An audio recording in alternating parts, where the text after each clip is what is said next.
वरिष्ठ लेखक भगवान दास मोरवाल हिंदी कथा साहित्य में अपनी अलग पहचान बना चुके हैं। उनके विषय अनूठे और पात्र लोकजीवी हैं। हरियाणा के मेवात जिले में जन्मे भगवान दास मोरवाल जी अपने गहरे कथात्मक अन्वेषण, अनुसंधान और अछूते विषयों को केंद्र में रखकर लिखी कृतियों से हिंदी कथा साहित्य में अपनी एक अलग और विशिष्ट जगह बना चुके हैं। आज सुनिए उनका प्रसिद्ध उपन्यास हलाला। हलाला रिवाज का मतलब है कि तलाकशुदा औरत किसी दूसरे मर्द से निकाह करे और फिर उससे तलाक ले या उसकी मौत के बाद ही वो अपने पहले शौहर के लिए हलाल होती है। इसी का नाम हलाला है। उपन्यास की स्टोरी लाइन थोड़ी सी बताते हैं। अपने पहले शौहर द्वारा तलाक दे दी गई नजराना का उसके पड़ोसी व दूसरे मर्द डमरू यानी कलसंडा से हुए तथाकथित निकाह और इस निकाह के बाद फिर से तलाक देने की कोशिश के बावजूद नजराना को क्या उसका पहला शौहर नियाज और उसका परिवार अपनाने के लिए तैयार हो जाएगा।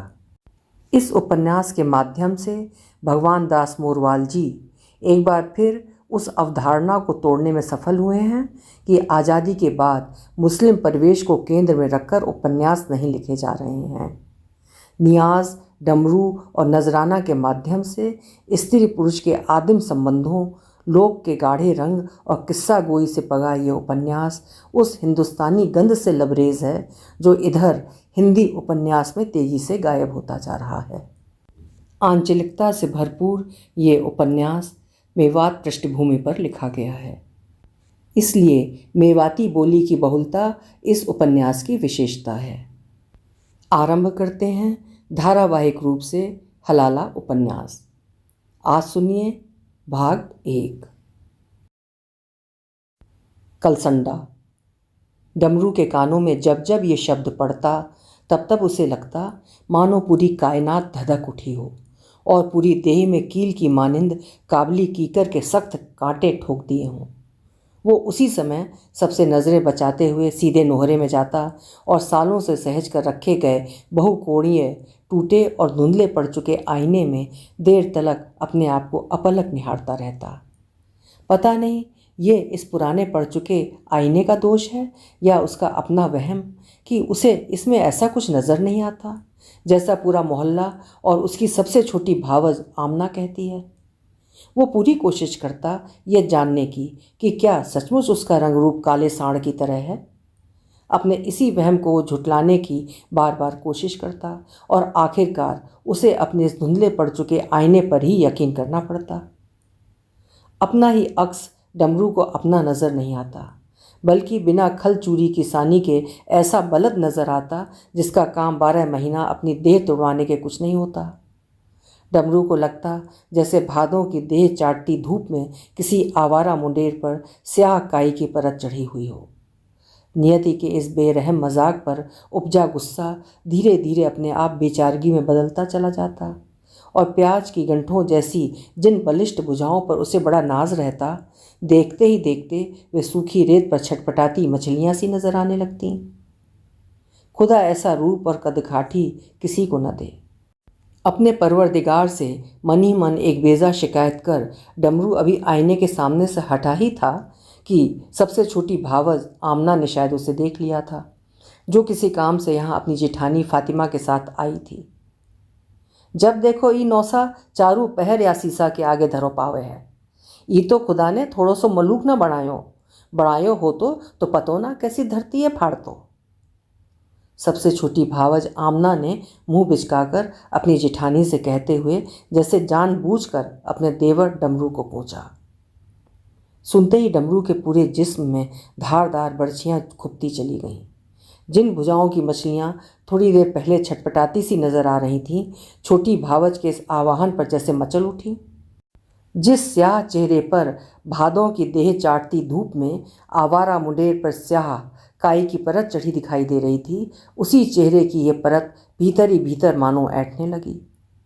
बड़ी भावज फातिमा ने अपनी दौरानी को एक बेमानी डांट मारते हुए टोका, रंडी तू भी जब चाहे यह छेड़ती रहे है, जब ही राजी रहेगी जब काई दिन ई कुछ उल्टी सूदी बक देवगो। भावज कदी मेरो भी बखत आएगो, डमरू ने गहरी सांस लेते हुए कहा। हम बे शहजादा, तेरी ही किस्मत में लिख राखी है ये हूर की परी, सबसे छोटी भावज आमना तमकते हुए बोली। कहीं आज तेरा मन में हर का भजन सुनना की तो ना है, बड़ी भावज ने थोड़ा सख्त होते हुए कहा। यहाँ में हर का भजन की का बात है, ऐसे को कौन दे हुए अपनी बेटी है, एक तो इतनी उम्र, ऊपर सो इतनो बढ़िया रूप, या को तो वो कहनो है कि चुग करे हो ज्वार में बड़ो फिरो है भंग, हंसा की तू सर करे उड़ो जाओ ना संग। इतना कह छोटी भावज ने पिच्चे से जमीन पर थूक दिया।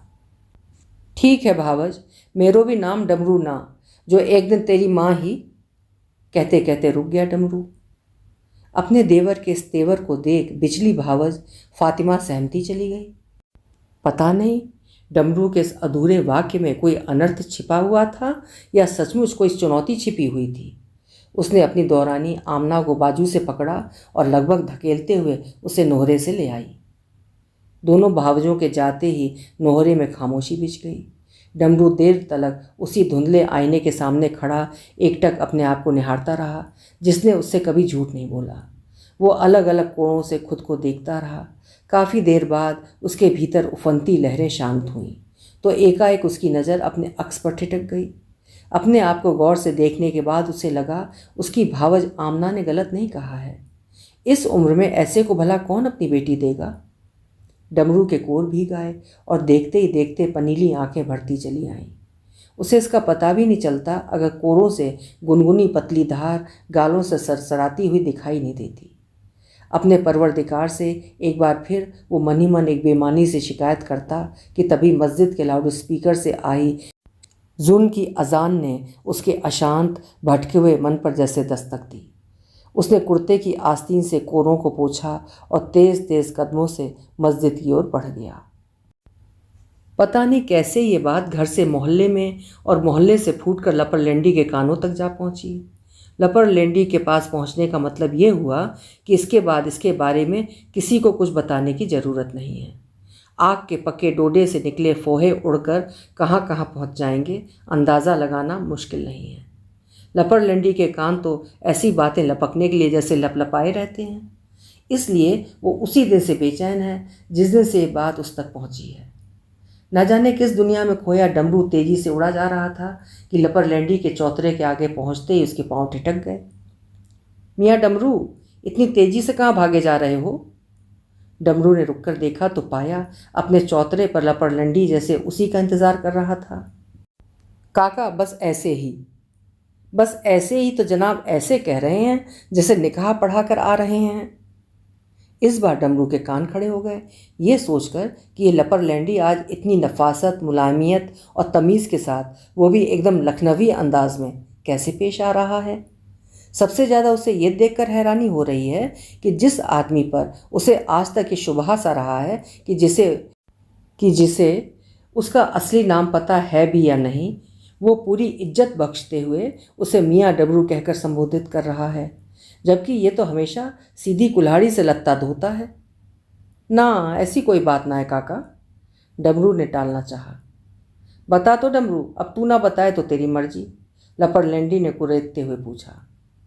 ईमान सू, ऐसी कोई बात ना है, डमरू एक बेमानी हंसी हंसते हुए आगे बोला। अगर कोई तेरी नज़र में है तो तू ही बता दे। कोई बात ना है, लपर लेंडी इस बार डमरू की आंखों में उतर गया। ना तो, डमरू ने दो टूक मना करते हुए जवाब दिया। अच्छो, काबा सोए हाथ उठा के कह के कोई बात ना है।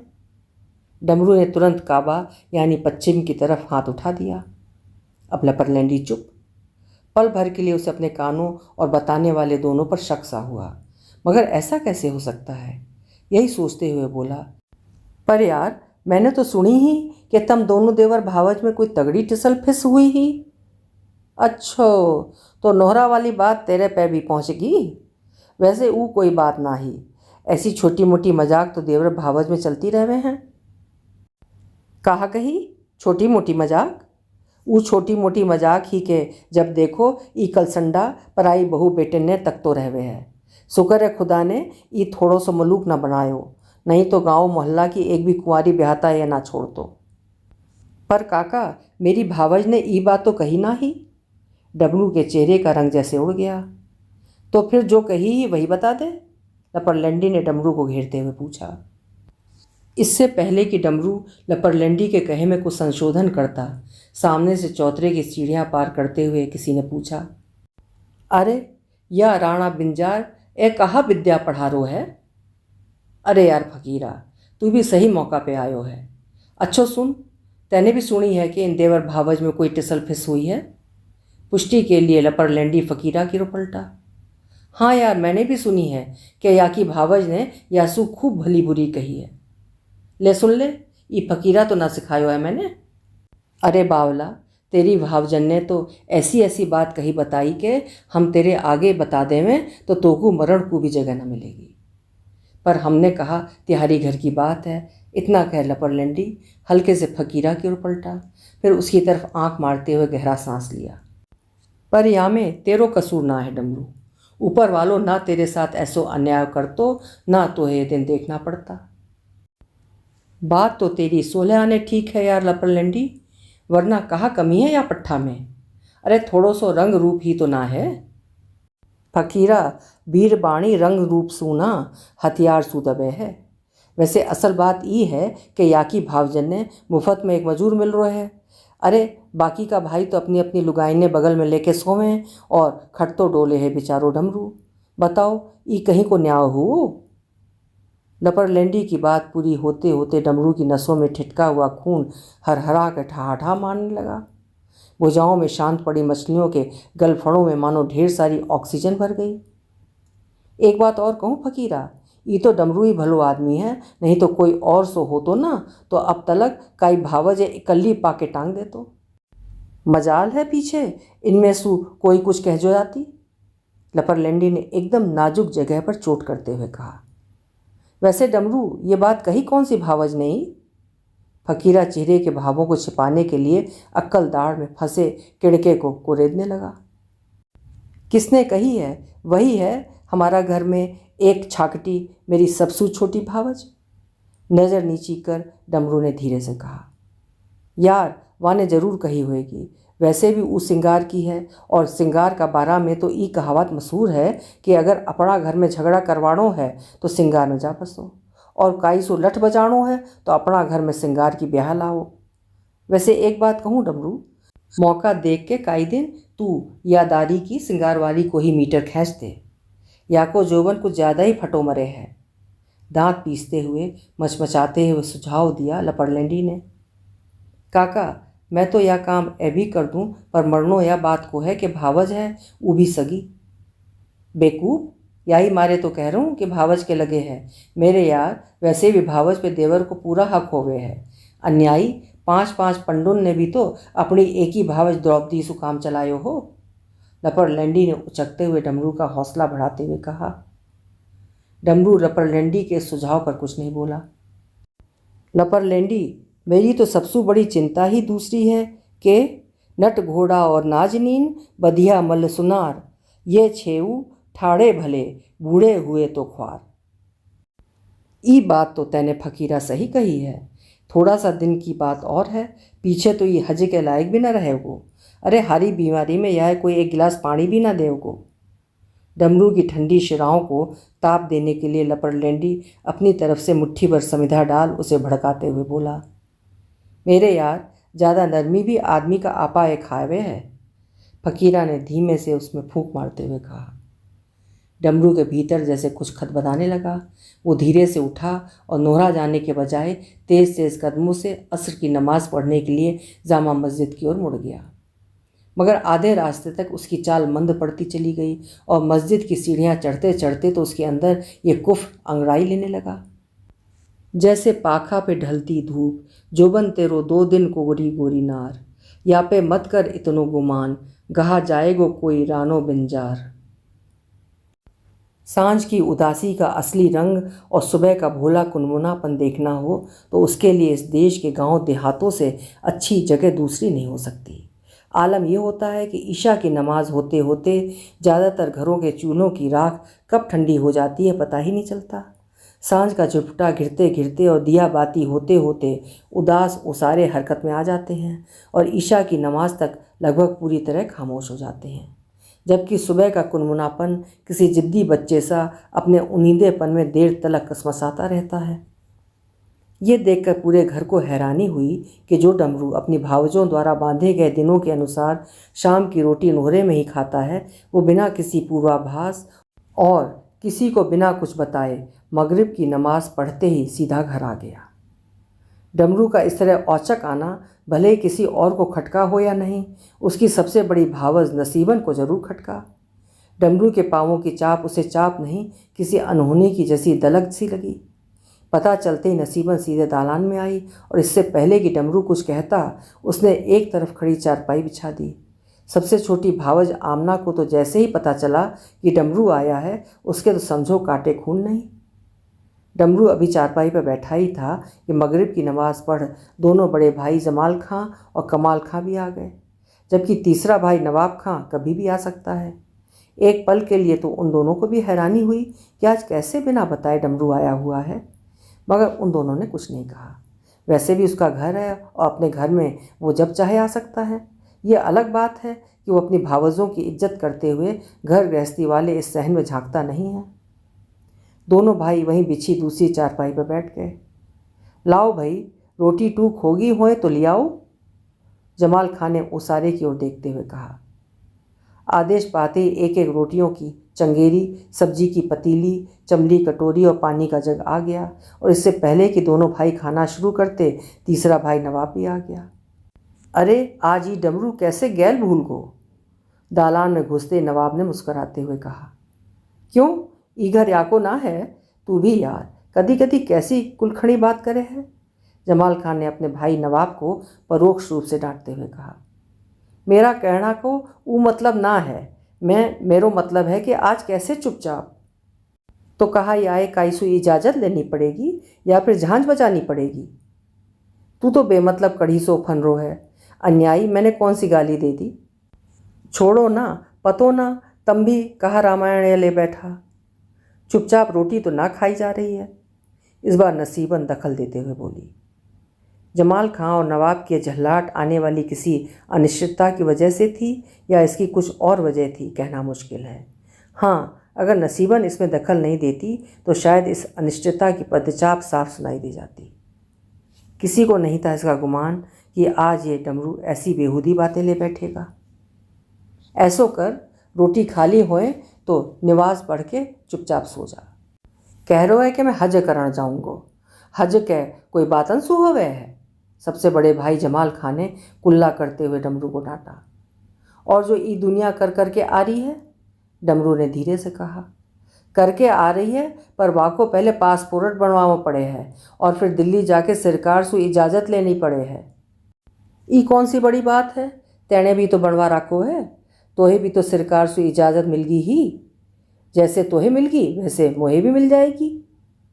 यार तू तो ऐसो कह रो है जैसे ई काम बहुत आसान है। चल पासपोर्ट बन गो और सरकार से भी इजाज़त मिल गई, पर हज पे जो दौलत खर्च होएगी वो कहाँ से आएगी। इस बार कमाल खान ने असली जड़ बताते हुए डमरू का रास्ता रोकना चाहा। डमरू एकदम चुप, देर तलक कुछ नहीं बोला।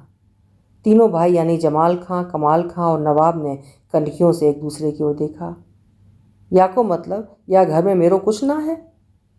दालान में छाई खामोशी में मानो डमरू ने कोई कंकर उछाल दिया। किसने कह दी कि तेरो या घर में कुछ ना है। अरे जब या कमालू और नवाब को बिना हज के काम चल रो है तो फिर तोहे हज करना की ऐसी कहा जरूरत आ पड़ी। डमरू से अपने सबसे बड़े भाई जमाल खां के सवाल का कोई जवाब देते नहीं बना। देख मेरी माने तू जमात पे निकल जा, अन्यायी जैसी हज वैसी जमात, और फिर तोहे जियारत सु मतलब है, चाहे वो हज हो या जमात, कहाँ फ़र्क मारे। सारी जियारत इबादत एक सी होवे है। डमरू को चुप देख जमाल खां सलाह देते हुए बोला। कैसे होगी सारी जियारत इबादत एक जैसी। अरे तेरी जियारत तो जहाज में मजा लेती डोले, और ई डमरू बदना गुदड़ी ए बांध गाँव गाँव में धूल फाँकते डोले। ना, मैं तो हज ही करूँगो। डमरू के मुंह से यह ऐलान सुन पूरा दालान स्तब्ध रह गया। जमाल खां को तो ऐसा लगा जैसे उसके सबसे छोटे भाई ने सबके सामने उसे तमाचा जड़ दिया। उसे ही नहीं, कमाल खां और नवाब को भी इसकी उम्मीद नहीं थी कि यह डमरू इस तरह खुलेआम बगावत पर उतर जाएगा। वही डमरू जिसने आज तक मजाल है अपने भाइयों के आगे मुंह तो खोला हो। जमाल खां को गुस्सा तो बहुत आया, मगर जाने क्या सोचकर खून का घूंट पीकर रह गया। कमाल खां समझ गया कि किसी न किसी तरह फिलहाल डमरू को शांत करना है। उसने डमरू से नज़र बचाते हुए जमाल खां को खामोश रहने का इशारा किया और फिर बेहद संयमित लहजे में बोला, जमालू को कहड़ा को ऊ मतलब ना है, वाको मतलब है कि एक आध महीना पहले तू जमात में हुआ। जमाते समझ ले पहले तू, मेरे यार हज करन तू जरूर जा, पर तरीका सूझा। पता नहीं डमरू अपने बड़े भाई कमाल खां के इस तर्क से कहाँ तक और कितना संतुष्ट और सहमत हुआ, मगर इसके बाद वो कुछ नहीं बोला। इससे पहले कि वो ये तय कर पाता कि उसे मस्जिद में जाना है या नोहरे में, ईशा की अजान लग गई। चलो रे नमाज पढ़ ले, ये गीबत तो पीछे भी होती रहेगी। जमाल खां के इस आदेश भरे निर्देश पर डमरू समेत सारे भाई ईशा की नमाज़ पढ़ने के लिए मस्जिद की ओर चल पड़े। नमाज के बाद तीनों भाइयों का मस्जिद से घर लेना मुश्किल हो गया। नीम अंधेरे में डूबा मुश्किल से फरलांग भर का रास्ता जैसे मीलों लंबा हो गया। जमाल खान ने मस्जिद में नमाजियों की कतार में देखा भी, लेकिन डमरू उसे कहीं नज़र नहीं आया। यानी या तो वो इस मस्जिद में नमाज़ पढ़ने आया नहीं या फिर दूसरी मस्जिद में चला गया। जमाल खां अभी अंदर सहन में दाखिल होता कि उसने तीनों दौड़ जेठानियों नसीबन, फातिमा और आमना को आपस में किसी बात पर उलझते हुए सुना। जिस तेज़ी से उसके कदम मस्जिद से घर की ओर बढ़े आ रहे थे, उसी तेज़ी से जहाँ थे वहीं ठिठक गए। उसने अपने दोनों भाइयों को वहीं रुकने का इशारा किया और अंदर चल रही बातचीत को ध्यान से सुनने लगा। मैंने ही कितनी बेर हाथ जोड़ के समझा दी कि तू याहे मत छिड़े कर, पर या रंडी ने मेरी सुनी होए तब जब ना, अब राजी रहेगी जब या घर का पाड़ तिवाड़ हो जाऊंगा। ये नसीबन थी जिसके लगभग भीगे हुए स्वर में कातरता घुली हुई थी। कमालू यार तेरी भावज किस्सू कह रही होएगी हाथ जोड़ के समझाना की बात। जमाल खान ने फुसफुसाते हुए अपने छोटे भाई कमाल खां से पूछा। एक मिनट ध्यान से सुन। अंदर से आने वाली आवाज़ को सुन कमाल खान ने अपने बड़े भाई से कहा, तू तो मेरे ऊपर बिना टिकट चढ़ी जा रही है, मैंने वासु मजाक ही तो करी है। आमना यानी नवाब की पत्नी अपनी जिठानी को सफाई देते हुए बोली, धसड़ी मजाक भी होए करे हैं, पर तैने तो वाकई बर्छी सी घुसा दी कि ई तो थोड़ो सो रंग रूप ना दियो होतो तो पतो ना कैसी धरती है फाड़तो। आमना नसीबन यह बात है तो ठीक कह रही। फातिमा भी अपनी जिठानी नसीमत से सहमत होते हुए बोली, या कुलखड़ी चौदह इतना सहूर ना है कि काय दिन वाके जी में आगी ना तो ई कल संडा या की खूसनी ए फाड़ देगो। अपनी जिठानी के इस वाक्य पर फातिमा की हंसी छूट गई और अपनी दौरानी आमना को कोसते हुए खिखियाई, वैसे भी दारी रुको हुआ मर्द और बांध को कोई भरोसा ना होवे है, पतो ना इनको ईमान कद खराब हो जाए। ई रंडी यही तो चाहवे है, ई जभी राजी रहेगी जब काई दिन यह उहरी कर देगो। नसीमन ने दांत पीसते हुए आमना को डांटा। इससे पहले कि तीनों दौरानी जेठानियों की ये नोक-झोंक और आगे बढ़ती, जमाल खां मठाड़ते हुए अंदर दाखिल हो गया। जमाल खां सहित सारे भाई समझ गए कि इस फसाद की असल जड़ ये आमना है, मगर अगले ही पल सोचा कि देवर भावज के बीच हुआ ऐसा हंसी ठट्टा, चाहे वो कितना भी तीखा क्यों ना हो, इतने बड़े फैसले वो भी हज पर जाने का के लिए नहीं उकसा सकता। तीनों भाइयों के दाखिल होते ही घर में चुप्पी छा गई। ऐसी चुप्पी मानो यहाँ कुछ हुआ ही नहीं। बड़ी चतुराई से तीनों दौड़ जेठानी अपने अपने कामों में जुट गईं, जैसे उन्हें दीन दुनिया का कुछ पता ही नहीं है। ईशा की नमाज के बाद जहाँ सारा घर इससे पहले इस वक्त सोने के मिज़ाम में लग जाता, आज मानो किसी को नींद नहीं आ रही है। जमाल खां देर तक मनन करता रहा उस जड़ की तह तक पहुँचने के लिए, जिसकी वजह से जिस डमरू ने अपने बड़े भाइयों से कभी नज़र नहीं मिलाई, उसने कैसे आज सारी सीमाओं और वर्जनाओं को लांघते हुए अपना लिहाफ उतार कर फेंक दिया। आखिरकार उसे एक ही रास्ता नज़र आया, क्या पता इसी से कुछ पता चल जाए। अरे फजल अपनी माए भेजियो, जमाल खान ने अपने लड़के को आवाज़ देते हुए कहा। नसीबन जैसे पहले से ही इसके लिए तैयार बैठी थी। तो है कुछ अंदाजो है कि ये डमरू आज कैसे उखड़ रहो है, कैसे या को व्यवहार बदल गो है। जमाल खान ने पत्नी से पूछा। ना, मुझे तो कुछ पतो ना है। नसीबन ने घर की मुखिया होने के नाते अपना फ़र्ज़ निभाते हुए मामला निपटाना चाहा। तो फिर तुम तीनों देरानी जिठानी आपस में काई बात पे जिद रही हैं? कमाल खान ने अपनी भावज के झूठ को पकड़ते हुए कहा। अच्छो, वो तो मैं या हरामण आमना डांट रही ही कि तू या तो डमरू ज़्यादा मत छेड़े कर, पर ये रंडी माने जब ना। वैसे ऐसा हंसी ठट्टा तो देवर भावज में चलता रहे है। हंसते हुए नसीबन ने बड़ी सफाई से मामले को दबाने की कोशिश की। फिर ये डमरू किसने भड़काओ है? इस बार जमाल खां इस उलझी हुई ग्रह को सुलझाने की कोशिश करते हुए पूरे दालान को सुनाते हुए खुद से बोला। इसी बीच फजल ने जो सुराग दिया उसे सुनते ही तीनों भाइयों का चेहरा तमतमाता चला गया। अब समझ में आई कि ई सारी विद्या व लपर लैंडी की पढ़ाई हुई है, ई सारी आग वाही की लगाई हुई है, जमाल खान ने उचकते हुए कहा। वैसे या लपर लैंडी का चौतरा पे कोई और भी बैठो हो? नवाब ने और गहरे में उतरते हुए पूछा। हाँ, वो फकीरा भी बैठो हो, फजल ने बताया। जबी तो मैं भी कहूँ कि ये डमरू ना वाके भीतर कोई और ही बोल रहा है। ये सारी लंका व लपरलैंडी और व चकलैंडी फकीरा की फूकी हुई है, कमाल खान ने मुंडी हिलाते हुए कहा। कमालू यार, अभी चल, पहले या जुगल जोड़ी को इलाज करके आएँ। रहस्य से पर्दा उठते ही नवाब तमतमाते हुए बोला। ऐसी बेकूफ़ी मत करियो, या जुगल जोड़ी है तो पीछे भी देख लेंगा। फिलहाल काई तरह या डमरू को इलाज करो, कैसे भी आए लेन में लाओ पहले। जमाल खान ने सारा ध्यान अब डमरू पर केंद्रित करते हुए पूरे दालान से समस्या का समाधान करने की गुहार की। मैंने बतायो तो हो इलाज कि याई फ़िलहाल जमात को तैयार करो, महीना डेढ़ महीना पीछे अपने आप ठंडो हो जाएगो।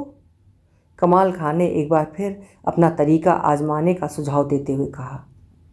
वैसे मैं एक बात कहूँ, अगर तीनों भाई बुरा न मानो तो। नसीबन के इतना कहते ही पूरे दालान की नज़र उस पर ठहर गई। मेरी मानो तो कहीं सू कोई बुरी बावली लाके या का गला में बांध दो, अपने आप लेन में आ जाएगो। कहा गई कोई बुरी बावली लाके या के गला में बांध दो? तेरो दिमाग तो खराब ना है गो है, याय अब कौन ओटेगो? जमाल खान ने पत्नी को डांटते हुए कहा। जब उमर ही अगर जभी या का खूंटा सुकाइए लाके बांध देता तो आज ही नौबत ना आती। तमने तो ई सोच राखी है कि मुफ्त वो बढ़िया बैल है, जोत ले जितना जोतो जाओ। भाई तो तमने ई कदी मानो ही ना। नसीबन भरे हुए मन से बोली। नसीबन की इस मलामत पर तीनों भाइयों से कुछ कहते नहीं बनता भी कैसे? नसीबन ने कुछ गलत थोड़े ही कहा है। गहराती रात पर तेजी से चढ़ती अंधेरे की परत के बीच दालान में सन्नाटा सा छा गया। और अगर ई डमरू चुप रहे तो या घर की एक मल्लूक जादी वाय चुप ना रहने दे। जब देखो वाय बेमतलब पहुँचती रहे है। ई तो ऊ बात है गई कि रान तो रडापा काट ले, पर यह 1.5 रंडुआ काटड़ दे तब ना। परोक्ष रूप से फातिमा अपनी दौरानी आमना की ओर इशारा करती हुई झल्लाई। जो बीत गई वापे माटी गेरो, अब कोई रास्ता ढूंढो। जमाल खान ने एक बार फिर सबसे गुहार की। वैसे अभी भी कुछ ना बिगड़ी है, कहीं से कोई पारो लाके या का गला में लटका दो। नसीबन ने अपना पुराना सुझाव दोहराते हुए कहा। तैने कहाँ रट लगा रखी है? कदी कह रही है या का गला में कोई बुरी बावली लाके बांध दो, कदी कह रही है कि कोई पारो लाके लटका दो। तू ऐसे कर, अपनी या सलाह धरी राख। जमाल खान ने इस बार नसीबन को बुरी तरह झिड़क दिया। ये काम करवा के तो तू जरूर या घर का पाड़ तवाड़ करवाएगी।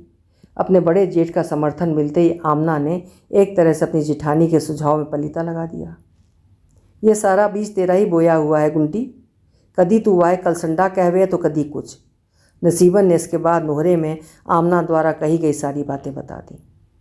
नसीबन का इतना कहना था कि नवाब तमतमाते हुए तेजी से अपनी पत्नी आमना की ओर लपका। तेरी माँ का चुदाया में तेरो ही फूटो जा रो है सारो जो बनो रूप, ऐसी भी हूर की परी ना है तू। ये तो गनीमत था कि बगल में बैठे कमाल खां और फजल ने नवाब को रोक लिया, वरना आमना की आज अच्छी खासी आरती उतर जानी थी। उधर फातिमा भी जैसे फूट पड़ी। तू भी आमना बेमतलब फटा में पाँव देती फिर है, पतो ना या डमरू सु तोहे काहे का बैर है जो ई तुझे फोटी आंखों न सुहावे है। हमारी तो कुछ समझ में ना आ रही है कि आखिर तू यासू कहाँ चाहवे है। चावे कहा, ई जभी राजी रहेगी जब काई दिन ऊ या के लिपट जाएगो। लिपट जाएगो, या भोला में मत रही हो, हरामी है कच्चो चबा जाऊंगी। आमना अपने पति नवाब के कहे पर फुंकारते हुए बोली, तो फिर तू अपनी माए चुदाए को वाय काहे छेड़े है, बेमतलब आ बैल मोहे मार। नवाब ने डांटते हुए कहा। नवाब और आमना यानी पति पत्नी की इस नोक झोंक में किसी ने बाधा डालना ठीक नहीं समझा। बस लोकाचार का पालन कर सब चुपचाप देखते रहे। चलो छोड़ो अभी सो, या पीछे देखेंगे।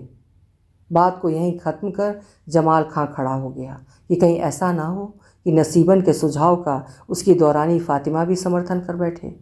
खुदा न खास्ता ये बात डमरू तक पहुंच गई तो ऐसा ना हो जो डमरू आज हज जाने की बात कर रहा है, कल सचमुच वो इसकी जिद कर बैठे जैसे उसकी भावज नसीबन कह रही है।